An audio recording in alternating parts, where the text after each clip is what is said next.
Alrighty, welcome back. This is day 7 of Zen Madman's Super Sexy Solver Study. Today we're looking at cutoff, raise first in versus button cold call. How's the light? Not sure about this lighting. Regardless, we are going to take a look at this spot, right? And if you're on YouTube, you're watching on the super secret unlisted playlist. Actually, the playlist is probably going to be listed, but these videos are going to be unlisted because I'm going to be putting out shorter videos for the general populace and people who are into this sort of thing. If you want to know, you'll know, and you can watch these streams whenever. Right? But if you're here on Twitch, also welcome, and you get it first. We are going to let's pop up a little notepad that we'll use in a bit and get right into it. All right, so low jack has folded, high jack has folded. We are in the cutoff, and this is our range, right? Our range basically is 29%, right? So cutoff range is 29%. It's basically, all Broadway cards, right? So this, any two cards 10 and higher, ace 8 off plus, there's, it's not pure ace 8, but, ace 2 suited, king 3 suited, queen 6 suited, jack 8 suited. So any cards 8 and higher, 9 7 suited connectors, most pocket pairs. Not all deuce deuce. Good morning, Buffy Bot. Welcome to another exciting edition of this thing we're doing. So the cutoff raises. That was us, but now we are the button. We are all the positions. And let's take a look at this calling range, right?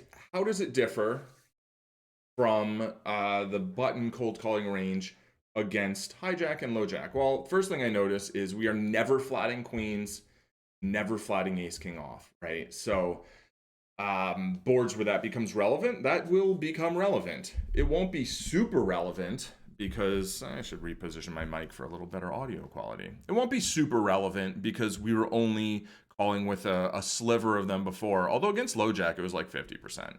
No one's doing that anyway, but well, maybe some people. Okay, so jacks are mostly 3-betting as well, right? That's why they're not in here so much. Deuces and 3s still not in range all that much. We're getting some ace 6 suited in here now, a little bit more of the weaker kings. These double gappers or single gapped connectors, it actually looks like there's less of these. Is that right? So let's look at all right, cold call range. The call range is only 5.6%. So that is less than it was in the other positions, right? I think it was close to 6% flatting and then 9% 3-betting. Here now 11.65% is 3-betting, right? So this range has gotten even narrower. 7.5% would be like 100 combos. This has to be around 75 combos, 74 combos. Okay, pretty close. So yeah, not a lot of combinations, right? So 8s, if we're like, oh, that's 3 combos, well, it's 3 combos out of 74, right? That's like 4% of range. Not a huge amount, but for one hand, a fair amount. So let's just get right into, let's play this spot a little bit. And the first thing I'm going to think is that cutoff is probably going to check a lot more, right? Because cutoff's range is wider and button's range is narrower. I mean, it's similar, but so we have both players fold, and then we put in a random board. We're going to do something just different today. We're not going to use a monotone board, but of course we're just going to use random boards. So we hit the play icon there, and now we play the spot. It should populate, right? We hit flop all. That's why I did it on predefined before, because it starts on all and then everything fills in. All right, so we'll play both positions, right? We're going to hit start training. My guess is still on low boards. Monotone boards, I think there's going to be a lot of checking. This is monotone connected, mid-high board, so kind of more mid. So I do think there'll be a lot of checking. Probably check range. I'm sure you can check this hand some. Let's go ahead and hit check. I think we're going to bet this particular combo maybe 30% of the time or something. 40% of the time. Okay. We're actually checking range a little less of our range than I thought. We're checking 30%, we're checking 70%, right? So we're betting 30% of our range. This is a hand that we bet more frequently than the rest of our range. Now on the turn, I think we can go for some value. What sizings make sense? Do we just use this small sizing all the time? Maybe it's larger sizings, but yeah. So any sizing, fine. But the small sizing is preferred. And then on the river trips, I think we get to go for some more value, probably around pot, maybe 3/4. I don't know. I don't think I'm overvaluing my hand here. Yes, the solver's going to check back some flushes on the flop and some, sets in 2 pairs and whatever, but not that much. I think still we can get pot. Blocking the nut flush, I think, is very useful. Yeah, so, at least medium bet size. We do a lot of betting on the river, right? We're betting like 59% of range, and button folds this 9x hand. If we're playing against a human and we're trying to maximize value, maybe we go a little smaller against somebody who's not into hero calls, who just like is going to be very sensitive to bet size. But I think the solver will be, they're kind of perfectly sensitive to bet size, right? So overall there, I think, I don't really know whose range is better at that point after the flop goes check, check. I suspect, well, these paired boards, there is a lot of betting. If we think about cutoff's range for a moment, right? They have all the 10x offsuit, so they actually should crush this board in a way that in position does not at all. And this looks like a very comfortable peel with the 2 overcards, the backdoor flush draw, the backdoor straight draw, as well as, blocking the backdoor diamonds, I think is good for equity, but not great in terms of having the opponent have those hands in their range. I wouldn't be shocked if this is just a fold, but no, it's definitely not a fold. It is a call. Basically, just this player is going to have so many good hands in their range. And they bet again, and now I think we can just fold our king high. Yeah, this hand is, it's worth like 21 cents on the flop. On the turn, we fold, pure fold, pretty straightforward. Lots of cards we can pick up equity on. Also, they can check. And, either we can start bluffing or our hand can just be good. Good morning, Ian. Good morning. Welcome. We are going through cutoff raise first in, 2.5 blinds, button cold call, and we're just going to kind of warm up by looking at some flops and just kind of playing along a bit. All right, 8-8 deuce. Nobody's going to flop a lot of top pair of trips here, rather. None of the offsuit combos really have the 8. Cutoff does have ace-8 off a little bit, but not a high frequency. So I'm going to say we're probably betting pretty frequently. I would guess it's the small sizing mostly. And we're not betting frequently. I was off on that. It is a lot of checking, but we can bet some. On this card, I don't think this is a hand that really wants to barrel. I don't think we can get value for much. I don't think we can get better to fold that much. Maybe like, black 5, 6s, 7s can fold. But I think mostly checking. Yeah, pure check almost. We do bet a good amount with range on that card, as I think we're going to have a lot of flush draws. Or flush draws on the flop that then make flushes on the turn and have a good amount of trips. They overbet, I think, just super clear fold here with this hand. they turn a boat and overbet. Wow, sick. Yeah, they're clearly just going for max value from our trips and flushes, and I wouldn't be surprised if they just jam the river with that hand if we were to call. Because calling, we don't have a lot of weak hands in our range anymore, right? Ace 9-5, cutoff checks. I think there's probably a lot of checking back. This feels like a very prime candidate to do so. King high doesn't have to protect its equity all that much and is way behind a decent amount of the time as well. Yeah, basically pure check. If we look at them, though, I mean, look how much they're checking here. This is a portent of things to come. Like, they're checking 91% of range on that board. Here, I mean, we're blocking some ace king suited, ace queen suited. I don't think that's super duper relevant. Pocket kings, pocket queens are hands also that are like strong that they could be checking and calling with. So I wouldn't hate turning this into a bluff yet. However, I think it's probably too soon to turn king high into a bluff. Probably just a little too much showdown value. And solver does like a check. But we are, as you see, betting a fair amount of our range here. And then they check again. And honestly, like I think we probably still have too much showdown value to turn this into a bluff. But I could be wrong. No, I'm right. Yeah, I mean, you can be like, oh, you let them win with sixes. It's like, yeah, I mean, we could have barreled 3 times, but they can also check call 3 times with an ace. And it's just, this is just how you play. We had a 9 was a live out too on the turn. Counterfeit their cards. Queen Jack 6. I wonder how much we're betting a board like this. Probably more than some other boards that is going to interact pretty well with our range. So, however, I think this hand is a prime checking candidate. I imagine we bet this like 10%, 20%. Yeah. So we bet this 20%. We do a fair amount of betting, but not a ton. And we do utilize the larger sizing some overall with the range, right? Here on the turn, I don't think this has suddenly become a hand we really want to be betting. I think we want to check. We can probably check call a small bet, I would expect. And if they check it back again, maybe now we can go for value on the river if it's like a little brick. A 6 feels pretty safe. I think a queen usually bets by now. A 6 they can have, but they just don't have that many 6x, right? They have a little bit of ace 6 suited, 6-7 suited, 6-5 suited, but not a whole lot. So I do think we can go for value. It's going to be one of these smaller sizings, though, I think. Yeah, okay. So solver totally agrees, likes either of the smaller sizings. We do get a fold from ace 4, but, hands like 10-9, ace-9, king-9, jack-x, that's not ace-jack. Those are the hands that we're targeting there. Maybe some pocket pairs occasionally. All right, ace king, king jack 3. This is a board that I think we're probably going to use some of the larger sizing. And, I think every board we're checking a fair amount. But this one probably has, kind of like 30% bet, 40% bet, somewhere in there. Which I think is going to be on the higher side for cutoff. I think we can probably just check range on a lot of these boards. I'm going to go ahead and start it off with bet. I'm going to go for half pot. I think we can use the larger sizing some.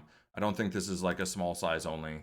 It likes the half pot the least, but the idea of using the larger size makes some sense. It likes, with this hand, it wants to use large or small, right? 3/4 or third. I went for half, which is like just, I guess it's kind of in the middle. I don't think we can necessarily keep getting value when the middle card pairs. They're going to have some king X, some jack X, so, some flush draws that might kind of, put the value, put the money in themselves anyway. Maybe we can keep betting. Yeah, okay, so this is keep betting, half pot. Pretty much just, there are a lot of draws, I guess, and we want to kind of deny equity. Now on the river, I think we can go for value. I think we want this 3/4 pot.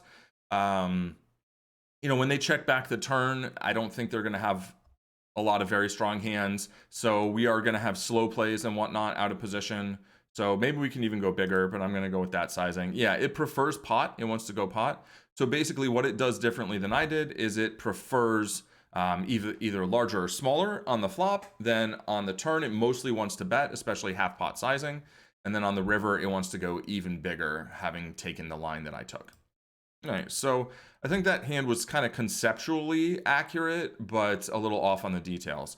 Ace 4 deuce, I think this might be just like a range check board. I think we're going to check a ton on this board. Pocket queens certainly are going to bet almost never here. I think there's very little to be gained by betting. Yeah, so that's correct.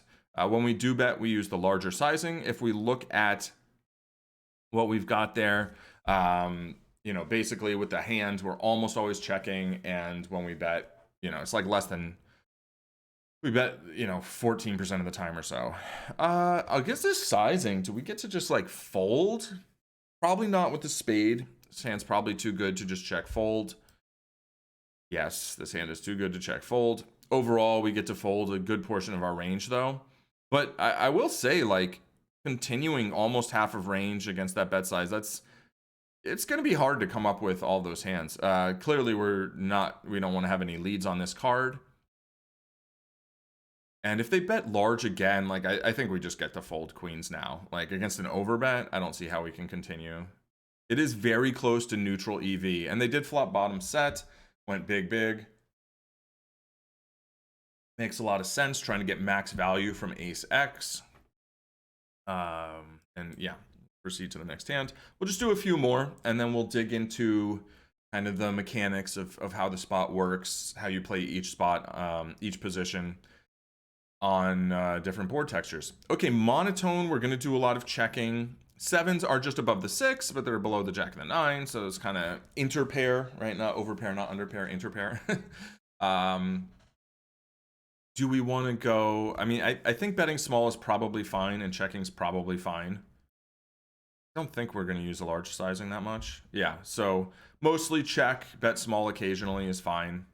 Just kind of deny equity and probably get some turn. The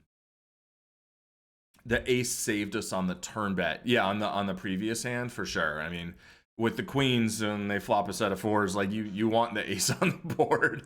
It's definitely helpful to have it there. King Jack 9. I imagine this is also a board that we're checking a lot. When we do bet, this hand probably bets like 10, 20, 30%, somewhere in there. I'm going to check it back.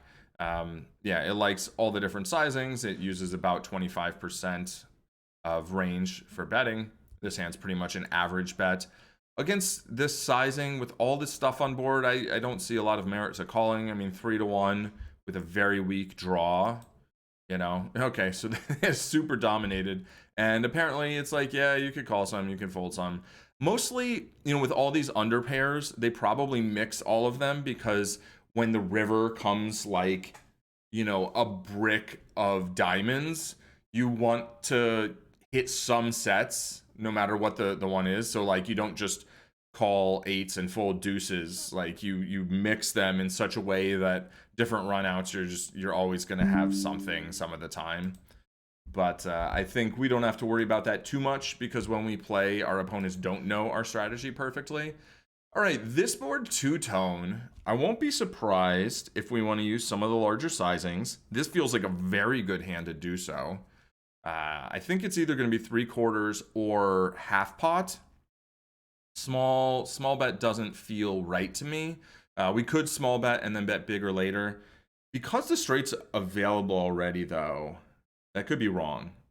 Out of position is going to have 16 combos of queen 10 for the nuts. In position, I don't believe we have any queen 10 offsuit, right? We've got, yeah, we don't. We have like king jack off, I think, and like stuff like that. But so I'm going to go half pot. Otherwise, I think I would go 3/4 if it weren't for that fact. Oh, so 3/4. It likes 3/4. Okay. I should have gone with my first instinct. This hand really does love 3/4, right? So on this type of board, apparently, we don't want to be using the small. Well, we're hitting replay, but it doesn't really matter. I mean, we already saw their hand. Like, they're just going to fold pure. We're not going to get any interesting turn spots.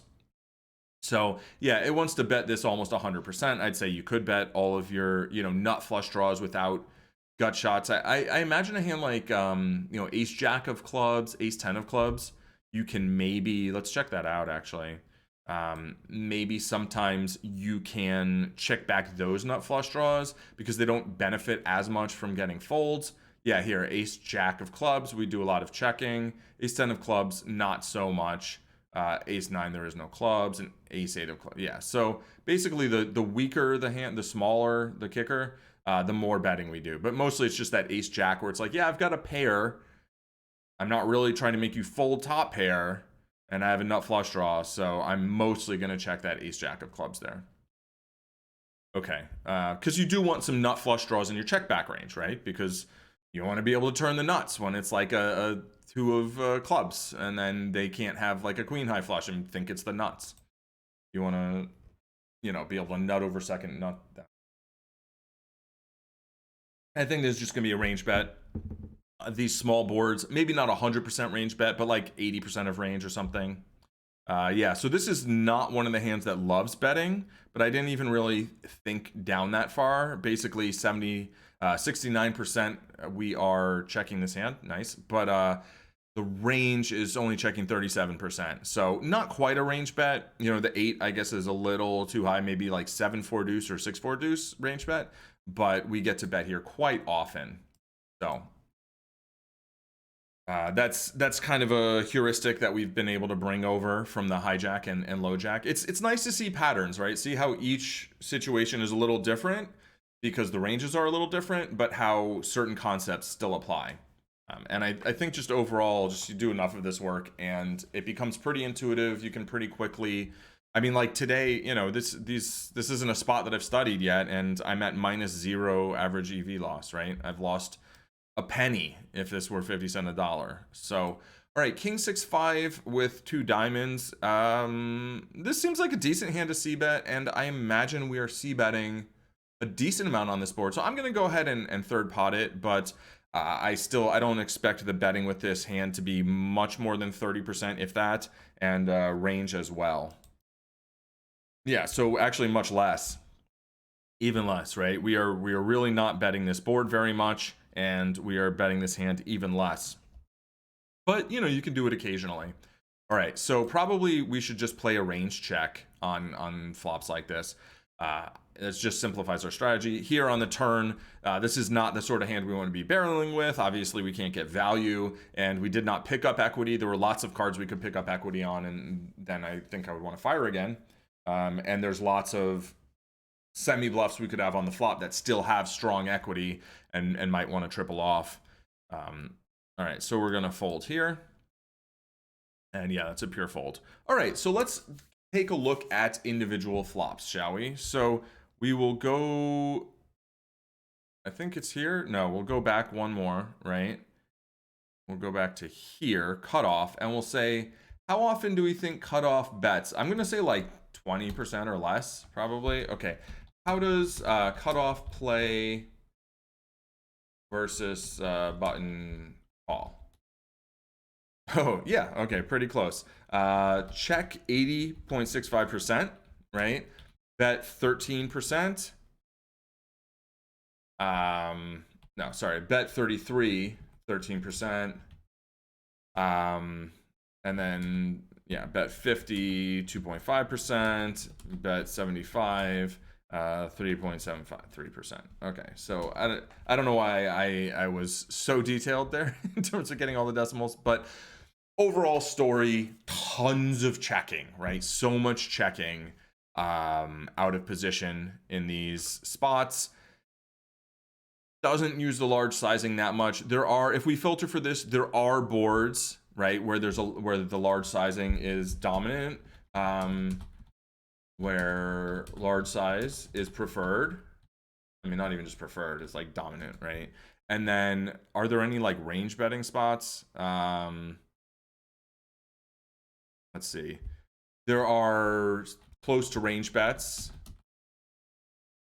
right, for small size. Even mixing in larger sizings. So there are boards that we specifically are going to say, okay, these boards we're going to do some good amount of betting, right? But that is a minority of boards. There are a ton of range checking boards, right? Just like tons of range checking boards. And if we just not carefully or closely, if we just quickly look at them, they seem mostly like boards that make sense. There's a lot of 10x though. A lot more 10x than I would have thought. So out of position is flopping a lot of top pair on those boards, but they're very straightening kind of boards, a lot of straight draw boards, right? So a lot of kind of small to mid boards as well. So tons of boards that's going to have tons of checking. Let's just look at the specific board types and get some broader heuristics here. So monotone checks even more, right? Monotone checks even more. Like 85%. Very rarely uses large sizing. Right, so if we look at that, are there any of these? Yeah, okay, so ace high monotone boards sometimes use the large sizing. So really, we only use the large sizing on ace high monotone boards practically, right? At any real significant frequency. So I'll just say that. Large sizing only really used on ace high mono boards. Okay. Are there boards that we bet often? Let's see. Kind of. These are like triple high card boards, right? Or Jack 10x. So only mono boards with significant betting range are ace high with big cards, or like Jack 10x, Queen Jack 10. You know, that makes sense, right? Okay, so and we'll say some 10-9x. Yeah, like 10-9-3, 10-9-4. Those are specifically not boards like 10-9-6, 10-9-7, right? There's no straight available on those. Okay, so monotone boards, check a ton. On those 3 big card boards, you can bet some. Or like Jack 10x. All right, two-tone, my guess is going to be pretty similar to the overall strat. It is. It's even a good amount of checking. Rainbow boards, slightly less checking. Two-tone, also slightly more checking, right? Rainbow, slightly less checking. So still really not very much at all. The least checking seems to be on these like paired boards, especially with a king. What rainbow? The least checked rainbow boards seem to be king XX paired boards, or like trips. Some trips like 10-10-10, but I think other trips weren't. So yeah, again, not a lot of betting, right? Paired boards now we're actually checking a lot, right? So compared to all the other spots, paired boards still check 70%, right? And there are paired boards that we check very little, mostly with a king. So yeah, so king XX, we already said that, right? Unpaired boards, gotta go to here, and then this is kind of annoying. Yeah, unpaired boards, less checking. Was the larger sizing? Yeah, more large sizings on paired boards. Trips have the least checking, but still, 58%, right? Uses lots of large size. So large size or no bet. Small trips, check more. Mid trips, check the least. Like 10s, 8s, 7s, 9s, and then kings. Kings, it's like you got all the ace king, I guess. That's the nuts. All right. Well, it doesn't matter at all what your kicker is if you have quads, because nobody else has quads. I don't know. That was a little. Wait a minute. Wait, that wasn't important. Okay, disconnected boards, check less. Medium boards, check more. Connected boards, check a ton. Right. So disconnected boards check the least. Right. Straight boards check almost pure. So we'll say straight boards check pure, except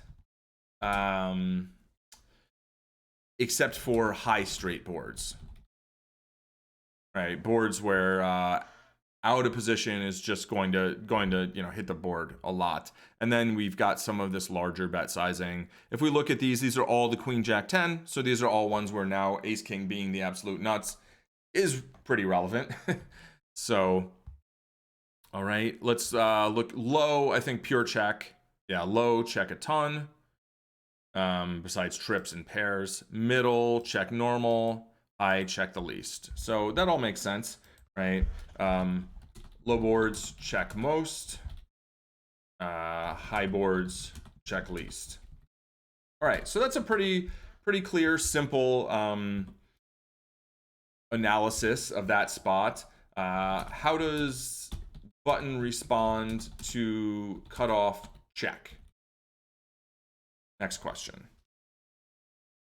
We will go back and we will say cutoff has checked.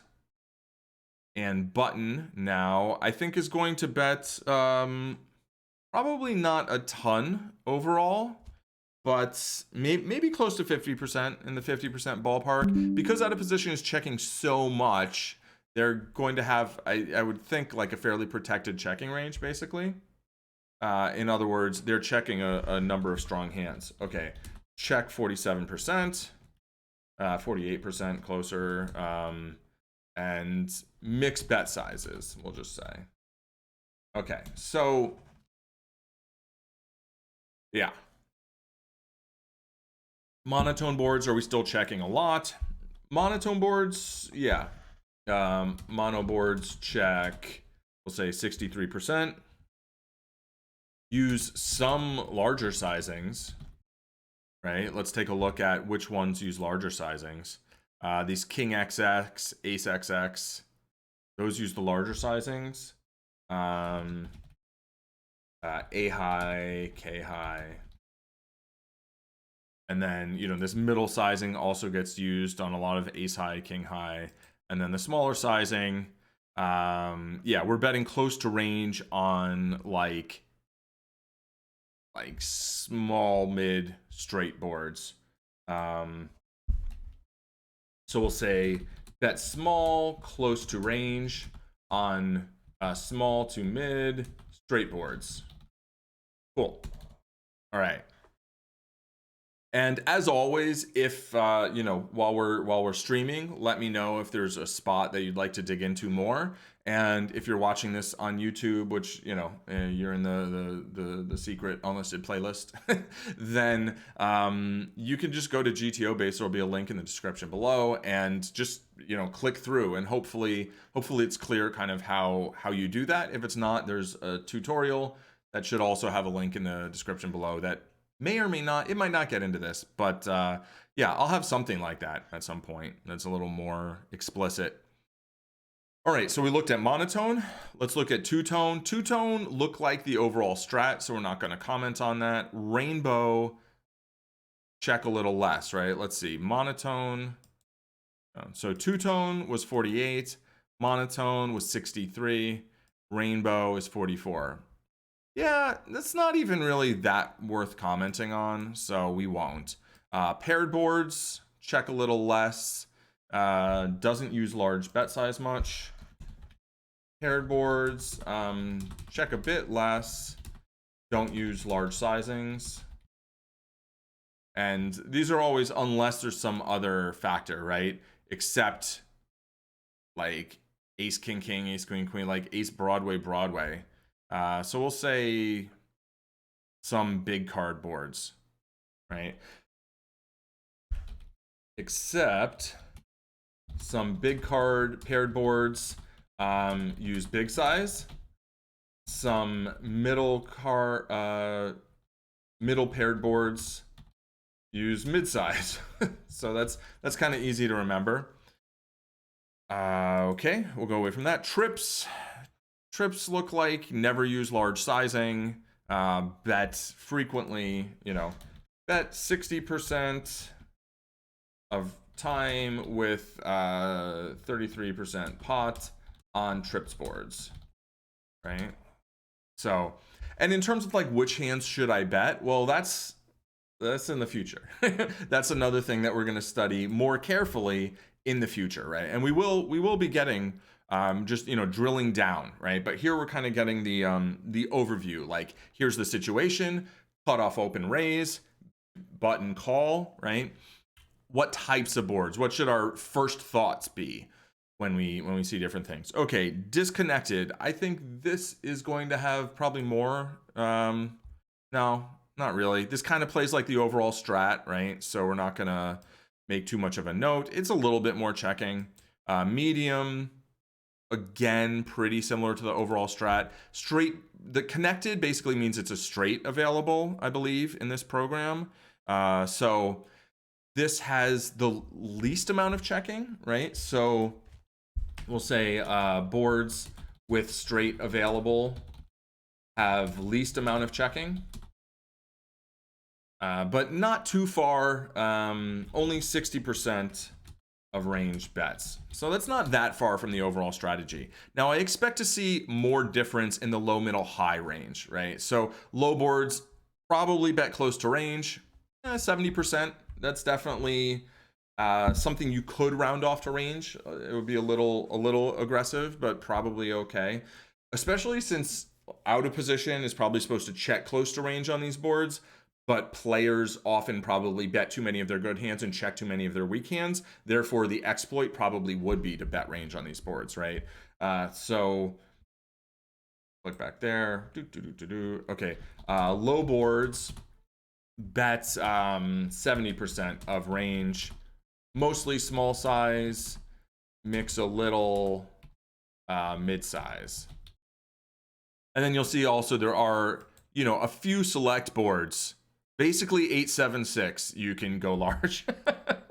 Go big on 876.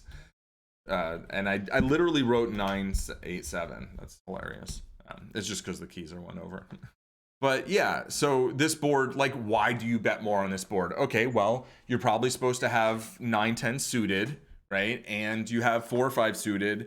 You don't really have 9-5 suited, but those hands comprise a larger percentage of the range because the range is like 75 combos, right? So that's 8 combos. You probably water it down closer to like 4 or 5 combos, but still, now we're looking at like 6% of range or something is a straight. Whereas out of position has the same hands, but their range is much wider. It's what is it, 30%? It's like 400 combos, right? So even if they have 8 combos, a full 8 combos of straights, that's actually only 2% of range, right? So in position would have 3 times as many straights, thus they get to use the larger sizing and check very seldom, right?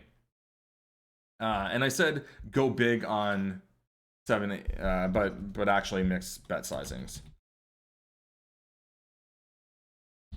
And I do think that this is something, you can come up with at the table. You can think, okay, what straights do they have? They have 10-9, maybe they have 5-4. I have 10-9, I have 5-4. My range is narrower. You don't have to do the math, right? You don't have to be like, well, I think I'm cold calling 75 combos. And then when this flop comes out, that actually probably removes another, let's say 10, 12 combos. So we've got about 60 combos. And because I have not played mine at full capacity, that's like 6. Okay, so maybe it's like 8 or 9% straights actually.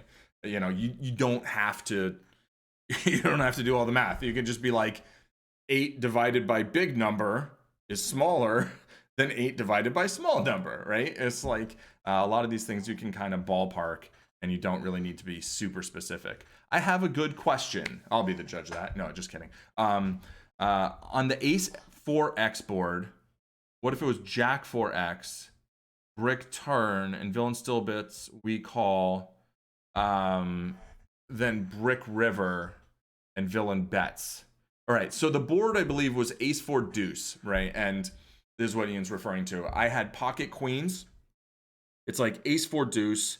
I have pocket queens. There's 2 spades, including the ace of spades, and I have the queen of spades, and I'm also blocking the backdoor flush draw. So I check, they bet small, and they bet big. They bet like 3/4 pot, and I call, as I'm supposed to do with queens in that spot. Turn was an ace, and I check, and they bet like pot and a half, and then I fold. The question is, what if it was jack 4x?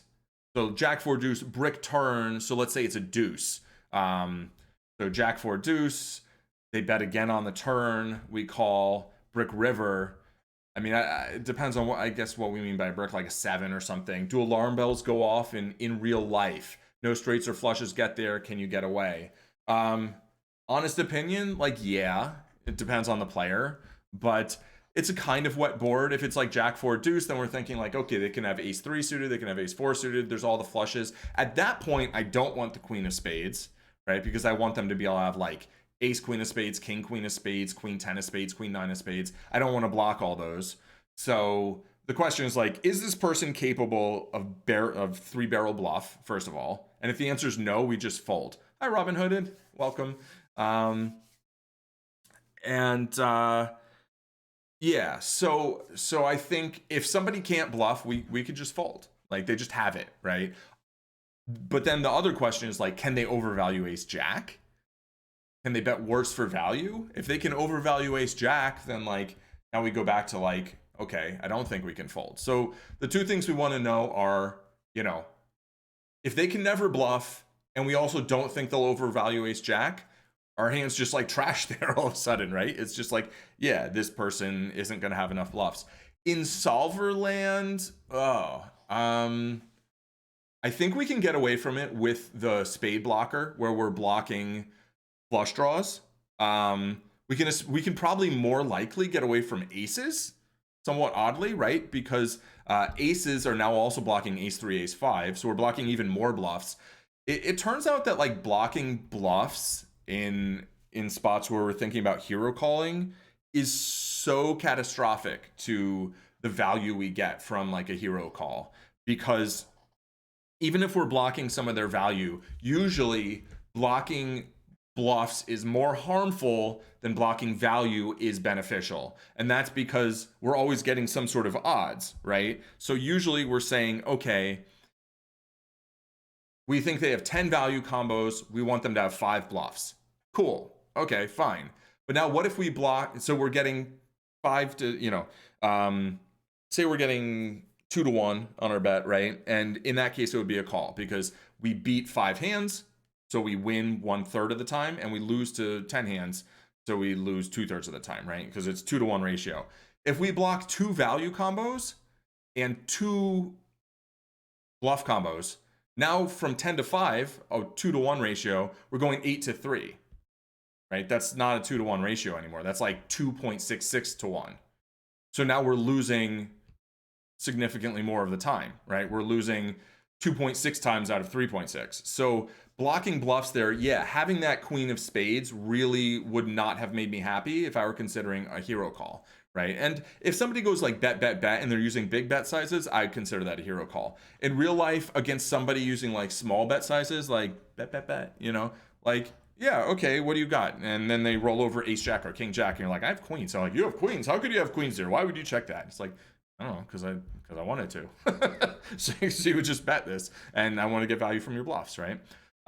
So yeah, a little bit of a digression there, but hopefully that makes sense. Let me know if it doesn't. But yeah, I think you can absolutely make reads, and you want to think about what your blockers are when you're thinking about calling down on the river. On the flop, you want that spade because now you have backdoor flush draw. On the river, you don't want that spade because now you're blocking their busted flush draws, right? So there's a little bit of a paradox where like the hands that are the worst calls on the flop often make the best calls on the river, whereas the hands that are like really happy to call the flop often end up being like kind of not great bluff catchers. I don't know, just a little bit of a something there.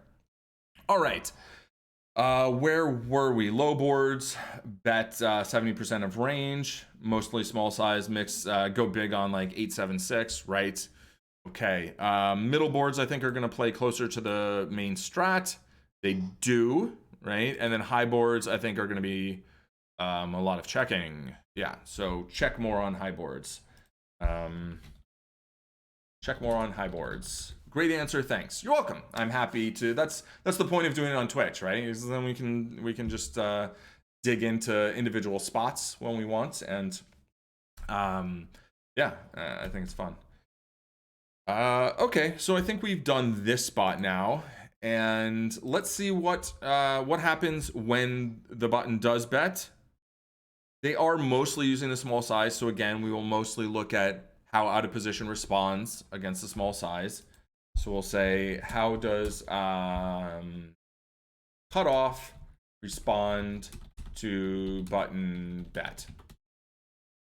And we'll dig in there on this tab. Loading.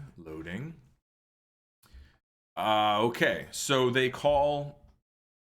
Is this more folding than there was before? No, this is like exactly the same, right? Call half half the time, fold 1/3 of the time, which is quite over folding, by the way. Raise 1/6 of the time. It's interesting how consistent this has been in all the positions, right? Basically, when you check and they bet third pot, you're really just folding a third of your range. You're raising a sixth of it, and then that other half you're gonna call. Now, does that mean this is actually how you should play? Not necessarily, right? This is how you play against a solver. This is how you play against a bot, against someone playing, you know, perfectly balanced. Against a human, are they betting too much? Raise more. You know, are they not betting enough? Fold more. Are they barreling turns in river a lot? Maybe fold more on the flop, so then you can call down a bigger portion of your range on the turn in the river, or even put in like bluff raises on the turn in the river. So of course we always want to be thinking about making adjustments to real life opponents, but overall, you know, this is the balance. All right, monotone, call more, raise less. We'll say that. Mono, call more, raise less. Fold a little less, but not a speakable. Right, so two-tone, just exact. And rainbow, raise more. Raise more, call less. Fold's still pretty similar. Okay. Paired, I think there's going to be more raising, more folding. Yeah, that's true. I'll say more raising, less calling, really, is the more notable thing. Unpaired is going to be so many boards that's basically just playing the average. And then trips raise a lot, right? We'll just say trips raise a lot. Next, connectedness. Disconnected. Pretty much play like the strat overall. Slightly more raising. Medium, slightly less raising. Connected, slightly less folding. Interesting. Okay, so I'll actually say disconnected. Discon. Raise a bit more. Fold a bit. Was it more or less? It was less, right? Oh no, more. More. Okay.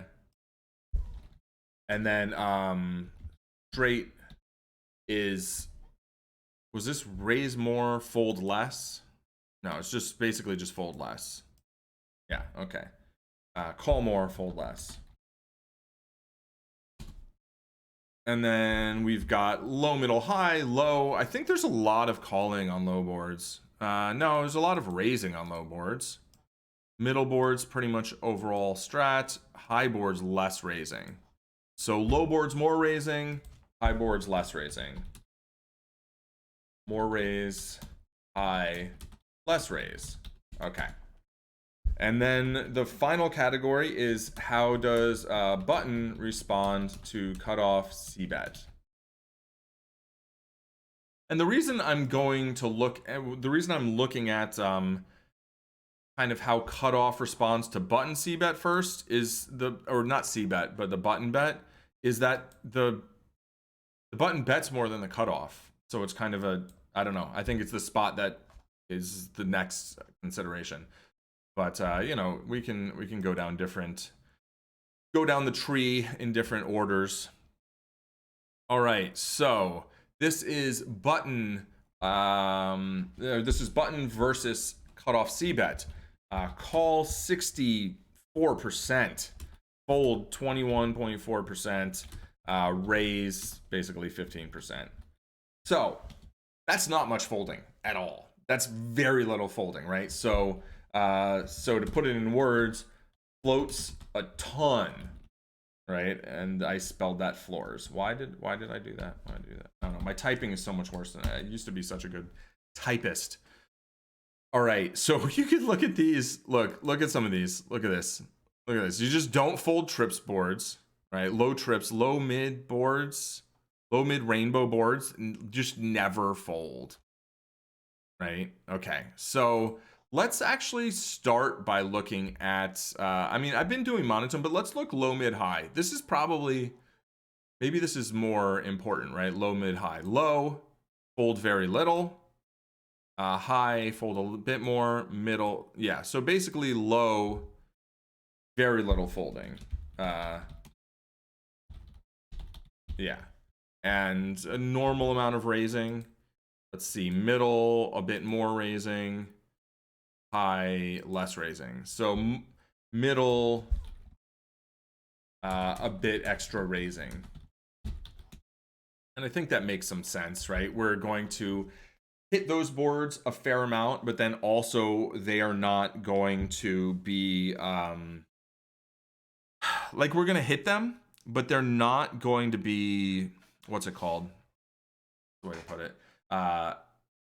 Those hands are going to be vulnerable, right? We're going to have a lot of top pair, middle pair hands that might want to kind of deny some equity to like overcards and stuff, I would think. Right, so monotone, probably the least raising. Yeah, very little raising mono boards. All right, so mono, very little raising. This is just something that is now, we just know, right? We just know on most, and look at these boards that have the least raising, right? Oh no, there's an ace wheel wheel boards, very little raising, like never. This doesn't feel like it's sorting properly. Okay. Yeah, so then mid mono boards have the most raising. Mid straight mono boards have I'll say lots of raising, right? So we'll put an except there. Okay. I don't know. Two-toned doesn't really pop out. Rainbow doesn't really pop out. Paired pops out. Less raising, less folding, right? Paired, tons of calling. Less folding, less raising. And then let's look at trips. Trips, just like I'll just say same thing, even more pronounced on trips boards. Okay. So, did we look at disconnected, connected? No, right? All right, so disconnected, kind of normal, medium, kind of normal, more raising. Yeah, so basically, we'll say, so straight draw boards, more raising.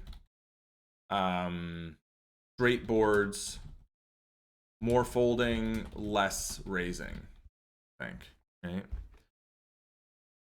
Connected, yeah, less raising, more folding. That's, yeah, okay. So I think we've done a good kind of general look at this. I'm going to bring this over and we're going to review the notes, and then we're going to play a little mini session in spots like these, right? So we'll start with this. The cutoff range is 29%. All Broadway hands, ace 8 off plus, ace 2 suited, king 3 suited. I don't know, king E suited. That's like, it looks like some, okay. Queen 6 suited plus, jack 8 suited plus, 10 8 suited, 9 7 suited connectors, although it's actually mixing the smaller ones still. Most pocket pairs, and actually folding some deuce deuce, whereas people are just like raising deuce deuce pure, right? I think. Okay. Button call range is only 5.6%. It's very similar to the previous button call ranges, except hands like pocket queens and ace king off are just pure 3-bets now, so they're never in range. And then the question is, how does cutoff play versus button call? Well, it checks 80%. That's 4 out of 5 times. That's a ton. We can probably default to just checking range, except on boards where we think there's a good reason to have significant betting range. Mostly uses the small sizing, but about a third of the time that you're betting, you're using mid or large sizing. There are boards where the large size is preferred. There are close to range bets for small size, mixing in larger sizings, right? Monotone boards, we check even more, 85%, very rarely use large sizing. Large sizing only really used on those ace high monotone boards. Only mono boards with significant betting range are like ace high with big cards like ace queen 9 and, you know, ace king 10 and jack 10x. And that, of course, you know, the classic queen jack 10 where we've got all the ace king and some like 10 9x monotone. Two-tone also slightly more checking, rainbow slightly less checking. Not huge adjustments there, right? The least checked rainbow boards seem to be like king XX, where it's like where the X equals X, right? Where they're not like King XY, where it's a paired board and then there's a king on it. Or trips boards like 10-10-10 seem to be bet a ton. Paired boards, we still check 70%. That's a lot less than the overall range, but it's a lot more than any other scenario where we, donk checking, basically. On a paired board. Trips have the least checking, but we still checked 58% on trips. Uses lots of large sizings. Large size or no bet, right? Small trips check more. Mid trips check the least. So we bet a lot on those mid trip boards. Disconnected boards check the least. Straight boards check pure. Straight boards check pure, except for high straight boards. Low boards check the most. High boards check the least. Right. So out of position, the low boards, that's like in positions boards. We check a lot. High boards, we get to bet now. Monotone boards, we're also checking more, right? So certainly pure range check on low mono boards, but on those high mono boards, the high card aspect of it means we can bet a little bit more. Okay. Where are we? Disconnected boards check the least. Straight boards check pure, except for high straight boards like the Queen Jack 10 and stuff like that. Yeah, okay, so we covered those. How does button respond to a cutoff check?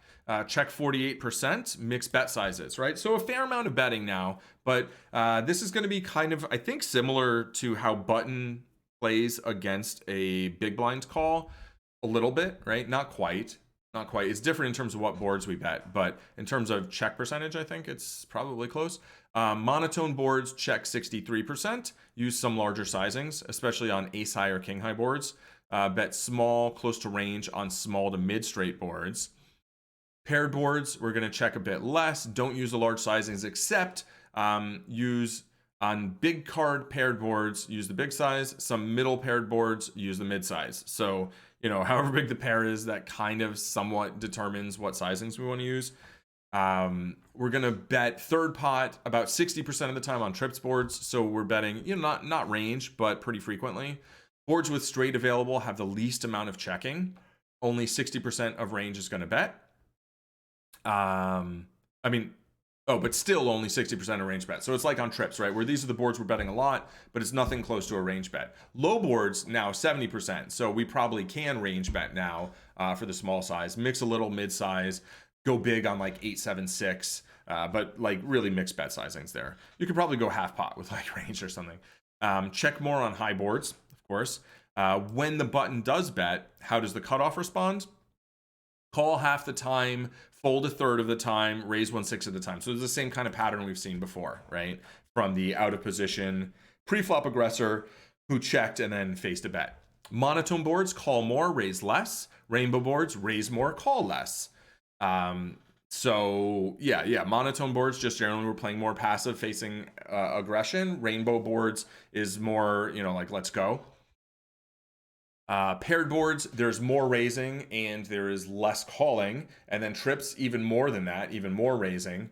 Disconnected boards, we're going to raise a bit more, fold a bit more. So basically boards with fewer draws, we are essentially playing a little bit more kind of like fit fold, and then when we have something, we pressure it. I guess mostly because our good hands are more likely to stay good. Like there are fewer turn cards that are going to make us regret a flop check raise. All right. Straight boards, call more, fold less, right? We're going to have a lot of like gut shots and stuff, and we probably want to protect those by calling a lot of our good hands as well.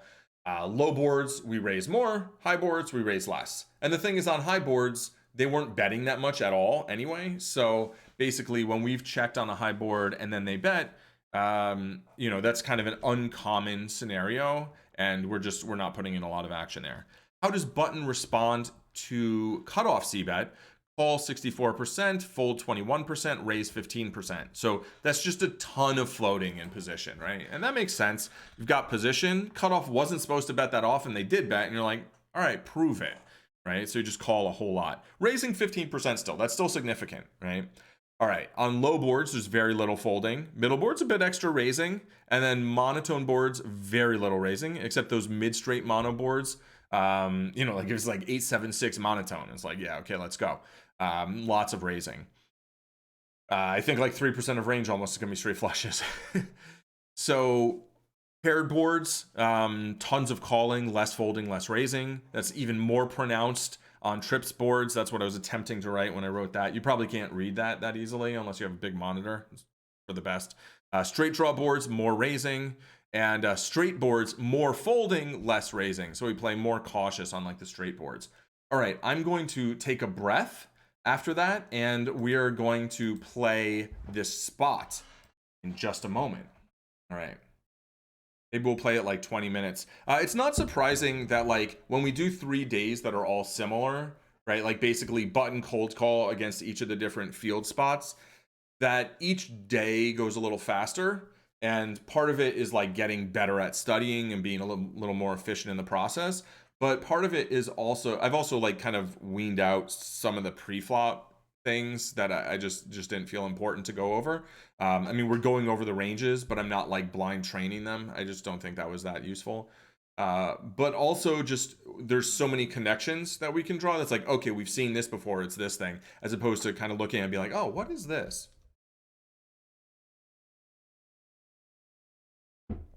All right, so I'm out of water, and we're going to go to flop, all flops. This is the scenario, right? We're going to play cutoff and button, and we will start training. And maybe we will make this into a YouTube video, right? So I'm going to do like a YouTube introduction, and it'll be a little weird, but whatever, who cares? Okay. Welcome to Zen Madman versus Machine round 2.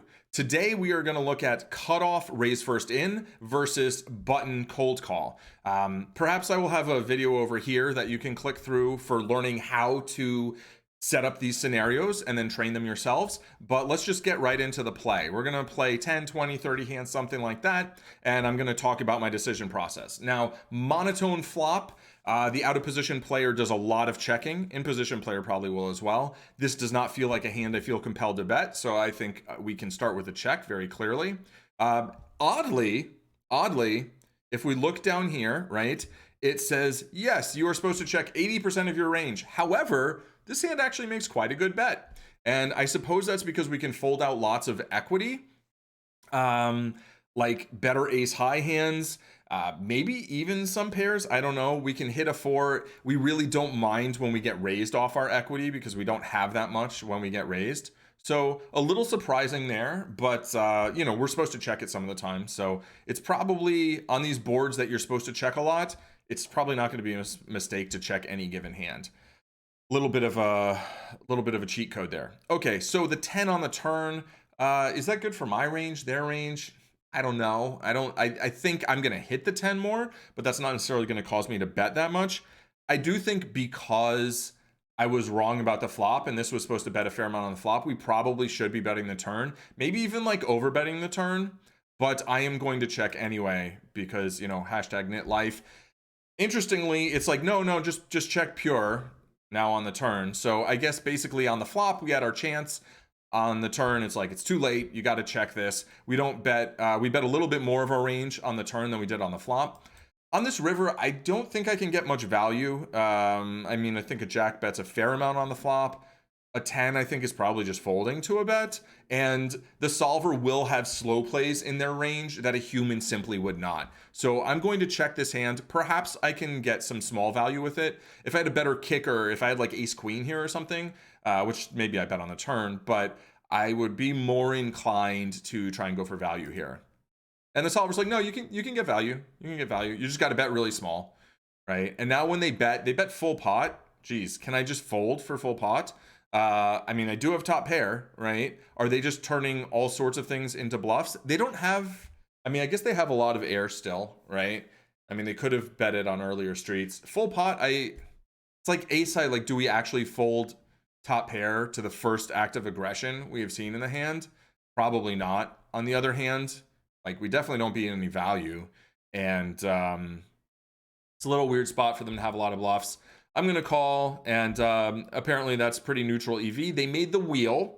Cool. I didn't even really think about that. This completes, I was thinking about king, queen. I was thinking, I think they bet that on the turn. But it also completes 4-5, which, in fairness, if we go back and we look, like, it kind of wanted them to bet the flop and the turn, right? It was like, yeah, you can bluff with this hand some. So not catastrophic, right? No, I guess there is an EV loss here. This is minus 0.25 in EV, but it still wants us to call some. So that's a little curious, but we'll just proceed. Kind of an ignominious first hand. All right, 9-5 deuce. Probably a good amount of checking here. I do have the backdoor nut flush draw. That's nice. If I check, I think I can call a bet pretty comfortably. So I'm going to begin with a check. I think this is a board we probably can range check rather. Definitely not range bet. But maybe we bet it a little bit more than I would naturally think. No, this is just a pure check. Look at that. That's like 99%. They bet small. I wouldn't be shocked if this is an okay check raise. I am going to check call, however. I think folding's out of the question with the ace of diamonds. Yeah, it's like you could check raise that, sure. But it definitely doesn't want us to do that too often. I mean, there's no reason to have any leads on a card like this. It certainly favors them more than us. They overbet ace high. We're not heroing off against overbets with ace high, especially, at this point, we don't want the ace of diamonds, right? Because a lot of the hands that they might be barreling are going to be bluffs. Like on the flop, this gave us equity. On the turn, it blocks bluffs. So pure fold.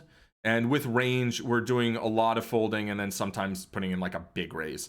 And, sensible from them, right? I mean, on the flop, they're like, sure, I'll take a stab. I've got, double backdoor and 2 overs. On the turn, they're like, I gained equity. Let's go. And this large sizing, you'll see the solver really likes this large sizing with this hand especially, but overall with range as well, that's the sizing that is preferred. Mostly because that card's just like, it seems like it's so much better for them. Okay, so I have a pair. They have checked this board. I think this is a board that does some betting, right? Once they check, this feels like a hand that I can protect equity a fair amount. I don't think I really need to be betting large here too much. I think third pot, this is probably a hand that's going to mix. Yes, it mixes. It's like right in the middle of the range, right? Where it's just like, yeah, play it like you play your range, which is mostly betting, but a good amount of checking. And against a human, you can probably bet this spot way more than the solver says, and it's going to be pretty effective. I think people bet their like Queen X way more than they're supposed to. And so you can do pretty well there. Oh, I forgot to do the start recording. Whatever cares. Yeah, anyway, maybe I'll cut that part out. Cutoff is checking. This type of board, I think actually they have a good amount of bets. So this might be a board that we can use a larger sizing on. I kind of feel like we can, but then this hand doesn't feel like a hand that really loves a larger sizing. So does that mean we check it? I don't think so. I think it's a little too good to check. I think we're going to go small, but I don't love it. I think maybe I need to go bigger, and I'm pretty sure this is going to mix. I think like everything's going to mix here. Yeah, bigger. Okay, I should have gone with my gut, right? I guess I was just doubting it because I was thinking, is this hand good enough for that? Yeah, it is. It's good enough. So go big. Although you'll notice that the EV of every single action was plus 4.69. Very nice. So that was an error, but 0 EV loss, which is hilarious. Whereas earlier I made a play that lost EV, but was not graded as an error, so it didn't count it as having any EV loss.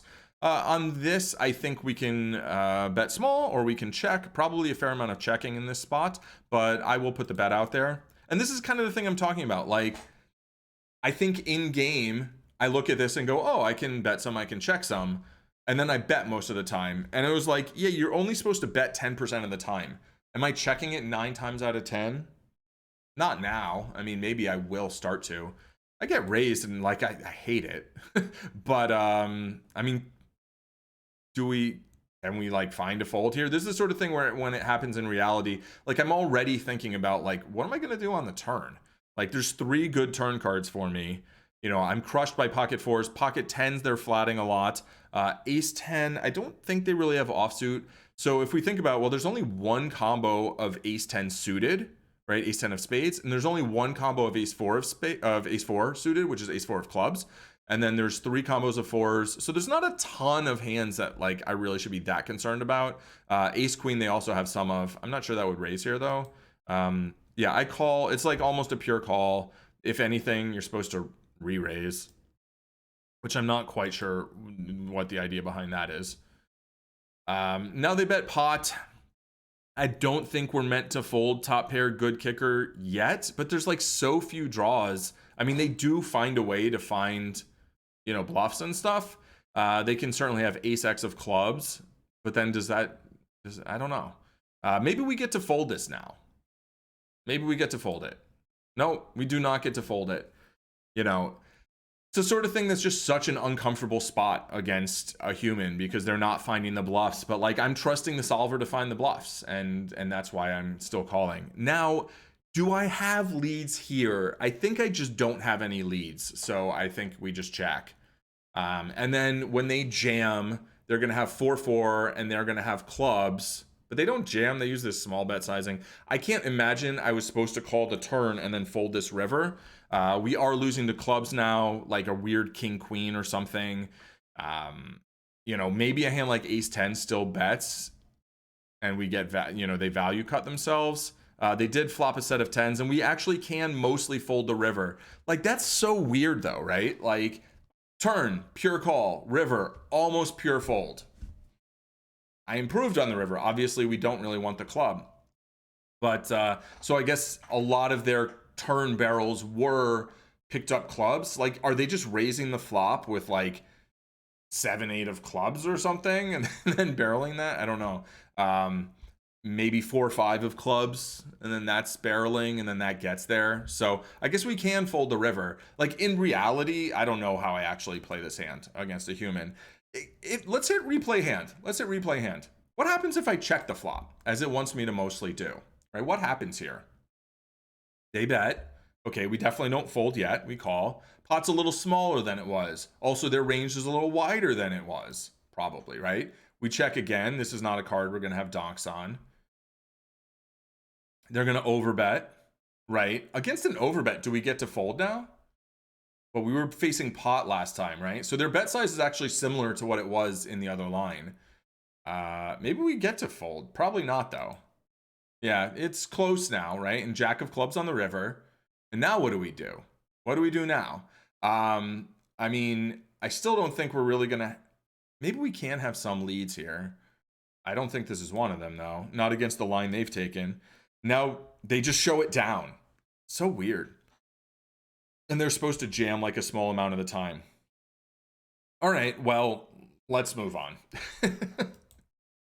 There's, bot's gonna bot. Okay. I flop middle pair, top kicker. Let's try and talk about ranges first, though, right? So this board, they've got all the aces, ace, king, king, king. So they have a nuttiness advantage. We both have 4-4, I think, at similar frequencies. They have all the jack-jack. I have little jack-jack, like very little. So they definitely have a nuttiness advantage. King-jack offsuit also they have, and I have at some frequency. I have to remember my range is smaller. So yes, they have a nuttiness and second tier value advantage, but it's not as big as I'm thinking. So I do think they're going to bet fairly frequently. If we look, yeah, they're supposed to bet more than half the time with their range, which in this configuration is a fair amount. Against a half pot bet, mid pair top kicker seems like a very clear continue. I do get to fold more on these high card boards, but this is not a hand that I get to fold. On the turn, if they like overbet or something, I think maybe I do get to fold. Now that they have checked, I think there's a very human tendency to want to kind of put in an inflection bet here where, okay, they probably don't have a king. We're going to put in a bet in case they pick up like clubs or something, and they're just going to call, and then we're going to check down river. I don't think the solver loves that kind of play. I don't see a lot of betting with mid pair. This is mid pair top kicker, but on the turn, I think this is a check. Yeah, so it's like bet a little bit, but not very much. That's another one of those things where I think people bet like way more than like we're meant to. Okay, now that there's another king on the river, they check. We're closer to showdown. There's nothing to like defend against. There's no equity to deny. They are going to have more king X than a human would. Humans just aren't going to show up with much king X here at all. But I think we get to go for value. I think it's probably this half pot sizing. I'm kind of pulled towards this 3/4, where basically what we're targeting is like Jack X and maybe some smaller pocket pairs. Pocket queens are a real possibility also. Uh, and like maybe the small bet is even more effective, but just I feel like structurally the small bet doesn't make a whole lot of sense. Yeah, so okay. So I was torn between the mid and large bet, kind of like half and three quarters, and it's like, yeah, those are the sizings you should feel torn between. So I'm going to call that a win. They do call with pocket fives. That's nice. That hand was right on the kind of inflection point where they're basically making a 0 EV call. So maybe that hand folds for the larger bet. Although it doesn't really matter how it would perform against their actual hand. That's not really what we're interested in. Okay, we'll go to the next hand. 10-7-5, two-tone. I think this type of board had a good amount of checking, and I think it had very little raising. However, as far as hands that might bet and hands that might check raise, this feels among them. I'm going to go start with a check anyway. Oh, there's just no betting on this board, right? So very little is like basically none. I think I could go pot or overbet, and I also think we're probably supposed to check some.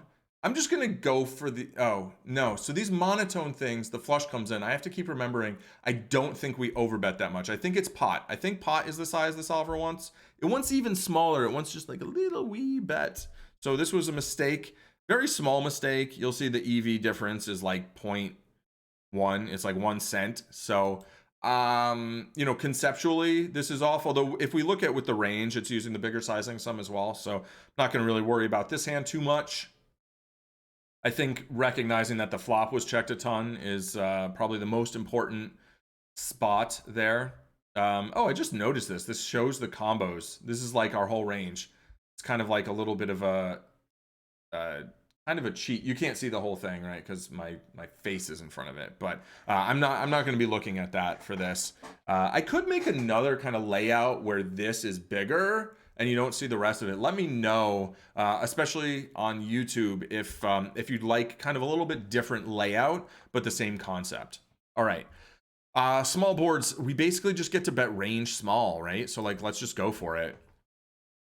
This also is a hand that very clearly does well with the bet because we've got a gut shot, we have a pair, we have a backdoor straight flush draw, and we can just deny equity to all sorts of like overcard hands like queen 8 suited of not diamonds. Spades probably calls, and we get a little bit of value there. All right. This is hilarious because you see this board and you see this hand, and the first thought is like, well, this hand clearly has nothing to do with this board. Up here it says straight flush, like 1% of range, right? I've got two combos that are straight flush, although they're all discounted, whatever. But yeah, so that's like a fair amount of my range because my range is so small when I flat the button against a cutoff open. However, this board is just a board that we just get to bet like with impunity. And we're supposed to use the larger sizing some. I think the larger sizing, we kind of probably want to have something. But maybe this is fine with the larger sizing. I'm gonna bet. I'm just gonna pick the small sizing. Yeah, it's like, you see these blue bars down here, and it's like bet almost range, and almost always bet this hand. Now that they've check called, do we just give up? I think we just give up, right? I think we keep betting when we have some kind of more equity. Yeah, and we can bet a little bit with this, but you'll see this hand is betting much less than range. The top bar is how we play the hand. The bottom bar is how we play the range, right? And yellow is check or call, the passive action. So they've bet, and we have king high. I mean, does this make a good bluff raise? Not really, right? I would think we'd want a 9 or a diamond, and it certainly doesn't make a good call. So we put it in the muck where it belongs. They flopped a set. They flopped a set on this very scary board, but all they were able to do was check call, check, and then bet river because like the board is just so good for our range. And I think it's just important to keep that in mind when you have a hand like a set out of position on a board like this, where it's like, you really want to pump up the pot? I don't know. All right. Queen 9-4, two-tone. I do think we get to do a decent amount of folding on this board.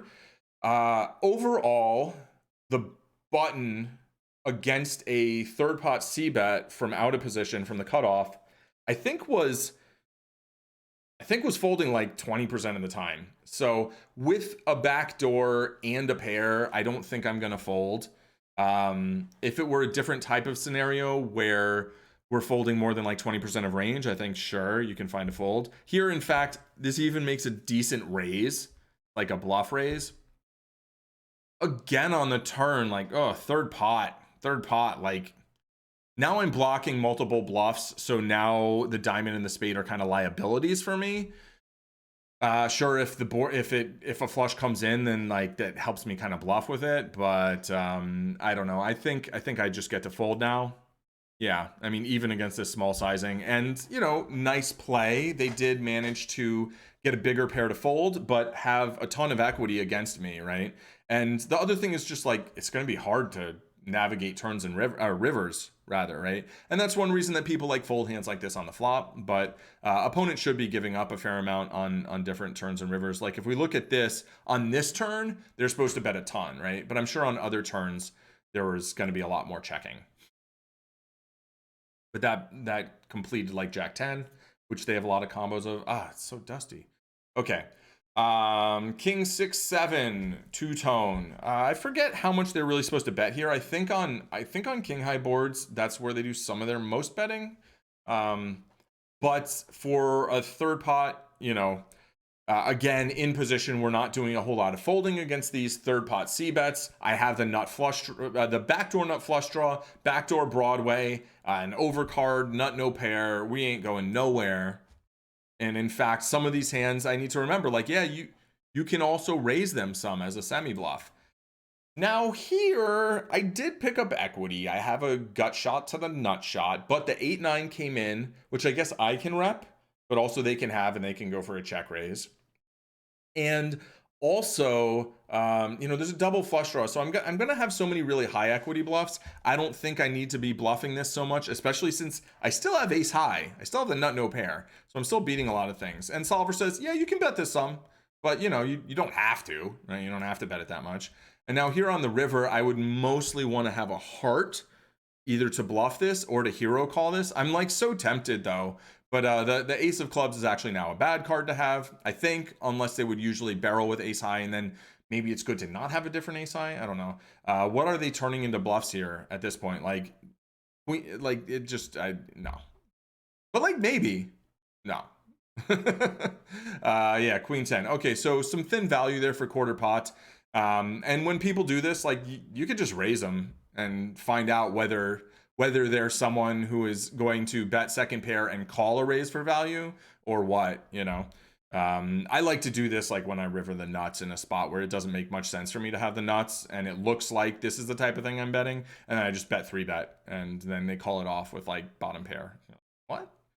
I'm referring to a specific hand. I have a video of that somewhere, but the other day I actually had a bet 3-bet bluff in the spot like that, where I thought I had second pairs getting thin value. I think they were thin value raising with top pair, and then I was like, no, just fold. Okay, queen 5-4 two-tone, a couple low cards. I think I get to bet this fairly often. I do have the backdoor flush draw. I don't think I need to go big on this. I could be wrong though. This could be one of the larger. Yeah, no, okay, small. Should go with my first instinct. And a7 gets ace-10 to fold. That's a win. We're going to play 20 hands, right? So 7 more, and then we'll call it day. All right, so this board, actually, I think I do use large sizings because it's the double high card board. I do a lot of checking. However, with a gut shot Broadway and a backdoor flush draw, I think I can use this large sizing. Yes, no? Yes, look at that. Look at that. It wants to use this sizing 73.8% of the time. All right, very happy with that find. This turn, I did not pick up equity. I think I might still be able to go big, or I can check, right? Is this one of the better hands to go big with? I think no. I'm blocking diamond draws that could check, call, check, fold. I'm blocking Jack 10 that I think could check, call, check, fold for the big size. I'm also beating Jack 10 and a lot of diamond draws and a lot of spades they could have picked up. I think I might want to be blocking spades if I'm betting to try and block continues. Although if I'm going big, maybe I want to unblock spades so they could check call and then actually check fold them to the big size. I'm going to check, but I wouldn't be shocked to see some bets here. Yeah. So solver basically says, yeah, check is fine, but when you do bluff, you do want to go pretty big, not huge, but you want to be using this this full pot size. All right, and against this, like, I am blocking Jack 10, I'm blocking diamond draws, so I am blocking bluffs. I'm not crazy about that. It feels close for like hero calling an ace high. I don't like my blockers, so I'm gonna fold. And it is a pure fold. And I was like slightly entertaining the notion of a bluff raise, kind of because what we just talked about in the last hand. And it wants to do that 3% of the time. So that's the thing. That's like, you can bluff raise these spots, right? Just don't do it way too much. Because if you do it way too much and people catch on, that's going to be catastrophically bad. But if you do it just the right amount, and like maybe a little bit more than just the right amount, because people are going to overfold to it, I think it can be very powerful. So, all right, we'll do a few more. King 10 deuce, 2 high cards. These are boards that I think we get to bet a fair amount. I think actually we get to use the large sizing on these. It is two-tone, which generally means we want to use larger sizings, except we've got almost a 20-to-1 SPR, so maybe we're not as crazy about really bloating up the pot. I am going to go for it, though, and Solver's like, smaller bet's better. Probably go with the smaller bet, but it doesn't hate it, right? It mostly wants the smaller bet. Okay, and the trouble is now is like, I guess it's harder to get that value, right? But they don't have ace king in range. So I can think about my hand as being almost like ace king, except I'm blocking queen jack, which is a hand that maybe I would want to put a lot of pressure on. I'm going to go with the big bet size. This could be wrong. This could be wrong. This could be like super wrong, but I'm going to go with like yeah. So right concept, wrong execution. Overbet is okay, but pot size is preferred, right? So it's just a little overzealous. And I think it might be this kind of like the SPR so high and I'm out of position. So maybe we don't want to be using those overbets as much. With range though, you'll see there are a few overbets in there, right? I mean, when you bet, you're betting about 55% of range overall, and about 40% of your bets are going to be over bets, and the other 60% are going to be pot bets. So that's, it was fine. It was fine. It was maybe not the best hand to do it with, but okay. Ace 9 deuce, two-tone. I think there's just tons of checking going on here. I'm trying to remember whether we had the 3/4 pot. I don't remember. So I'm just going to start with third pot. I also think checking some is fine. Yeah, so it is mixing. It's using some of the larger sizing, but not a ton. Okay, so this is that classic turn is a brick. Also, I have a monster. There are draws and stuff. There are draws they can pick up. I do think an overbet here feels quite appropriate with my range. This hand feels like a pretty good one to overbet. Sure, there's only like one combo of Jack 9 suited, which is also a flush draw. But I think a lot of their ace X hands, they're supposed to check call hands like ace king, ace queen, and I just gave those a bad beat, and I think I can go for max value against them. Yeah, look at that. Look at that. Basically like pure bet and pot and a half over bet is what it wants. All right, now ace queen re-beat me. I'm still beating ace king. I'm still beating ace 9, ace deuce. Pocket 2s, pocket 9s always were kind of possible. Queen jack suited also would be a weird hand that maybe they could get to here with. I'm kind of feeling the pot size or 3/4 pot. I don't think, like if I start jamming this, I think they're folding some of the hands that I want to get value from. So let's go pot. Although like, I don't know. I feel this draw from this like 3/4. Wow. Look at that. That's so weird. That's so weird. So with the range, it actually likes the jam. It likes pot. It likes this bet, the 3/4. But this hand actually really did want the 3/4. So I don't know. I'm gonna be philosophical for a moment. Like, why did I feel drawn to that? Is that like some intuition that like I've been doing this every day, and so I've been seeing spots? Is there some logic of like yeah, you really don't want to go too big because you do want, even the solver understands, like, um, even the solver understands, like, it's not just a human concept to want to kind of target different value hands, right? We do want to put, ace X in a spot by choosing the right bet size. And maybe there is just a feel of like, yeah, pot is probably just a little too much to put those hands in a spot. Maybe it's just a little too easy for them to get away from them. And I don't want that to be the case. So I'm actually going to replay the hand and use the 3/4 bet size. I could have just clicked through it, but whatever. We're going to replay it. We're going to go bet. They're going to check raise some, maybe, right? Yeah, if you look at it, they're supposed to check raise like 46% of the time with that hand. This does want the overbet, right? That was good. And then I think this queen on the river, maybe specifically, but also just maybe more generally, maybe it was that this reduced the number of combos, and that can be extra scary to ace king also. And maybe then for full pot, they're like, well, I was worried about ace. I was hoping you had ace queen, and now I'm hoping you don't have ace queen. I mean, think about that. When you have ace king, and then the turn's a jack, you're like, okay, and then the river's a queen, you're like, oh, come on. Right? You're like, come on. Like, what do I beat now? Right? I beat bluffs and like a really ambitious ace 10. All right. We'll do 3 more hands. This is maybe this is going longer than it's meant to, because all these see flops, right? Okay. Monotone boards, we do a lot of checking. This feels like a fairly trash hand to be betting. Yeah, so it's just like check. Probably just check fold. Probably just check the turn as well. The jack, I think, is okay-ish for our range, but, like we got ace jack, but it's nothing special. Ace high also can be good, so if they want to just check it down with us, I think we're usually pretty happy to do that. The deuce, again, I don't feel quite like we want to be turning this hand to a bluff. Maybe we can now, but maybe we have hands like ace 7, ace 6 that we'd rather do that with. Yeah, so a little bit of betting on the river, but very little with this hand. And when they bet, I think we can just fold. I don't think we need to hero off here with ace high. And they turned top 2 pair and checked it back, right? A very solver-esque play. You'll see, though, on the turn, yeah, they were supposed to bet about half the time with that hand using 3/4 sizing. All right, next hand. 9-7-4. This is a board that I think we just check pure. Yeah. And so it's like when the conclusion is that we want to check range, we don't have to think about our hand yet, right? We just think, what are we doing with the range here? Okay, this is what we're doing. If we're doing the whole range, just do it, right?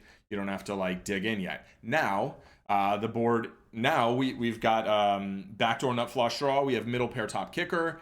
I think we probably could check raise this a little bit, but mostly, I mean, we're never folding, right? This hand is quite good. Yeah, and that was about as high pitched as we wanted that thing to be, because it was like 3%. That's what, check raise a little bit is 3.67. That's exactly what that means. Okay, 9. The king actually looks like a card that we can have some donks on, and this feels like a hand that maybe we want to start donking the king a little. We're only using a 3rd pot sizing. They don't give us any like big donk size. I'm gonna go ahead and check anyway though. And it's like, yeah, you do have some donks though. Look at that. Look at that. It's what, like 15% of range or something? 18% of range. So leading the turn was a good concept, but this hand actually just makes such a clean check call, right? And on the river, I don't think we can quite get value. Maybe we can use this 1/4 pot sizing, but I think they have a lot of 9x in their range, and then a lot of just stuff that is nothing. Maybe they'll bluff with it now.